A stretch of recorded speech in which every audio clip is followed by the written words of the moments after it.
do something, because we all just want this epidemic of death to end, which is wearing down our nation. That was one of the impassioned pleas 3 days after the shooting at a vigil at the Muhammad Ali Center. Since then, several bills have been filed in Frankfort calling for everything from a ban on assault weapons to expanded background checks. State Senator David Yates, a Louisville Democrat, co-sponsored Senate Bill 13 with Republican Whitney Westerfield. It's not a red flag law. It's not just a gun grabbing bill. It is a way to help people in a mental health crisis.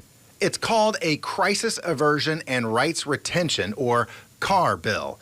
A judge could temporarily remove someone's guns if they are in a mental health crisis and deemed a danger to others.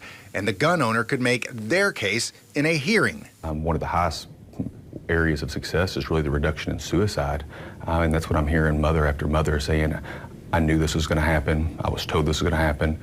In December, some survivors of the Old National Bank shooting and victims' family members came to the state capitol in support of the CAR bill, but they faced stiff opposition in a hearing before the legislative session. I don't trust the system right now for engaging in these type of issues. I think the question then leads to where we would be in potentially a scenario to have a foot in the door for a registry.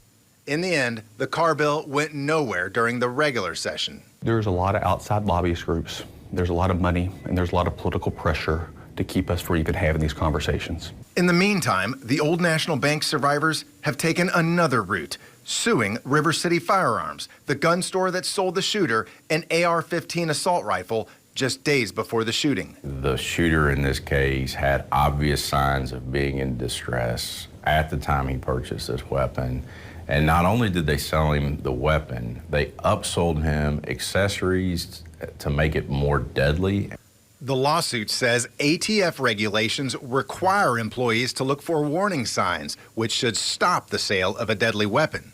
It's the latest in a wave of lawsuits that followed a landmark settlement with the gun maker Remington after the Sandy Hook Elementary School massacre. They should have identified this, and so we're hoping that other dealers take notice of what's going on here and change their practices, help train their employees, and make sure that this doesn't happen again. Mark Vanderhoff, WLKY News.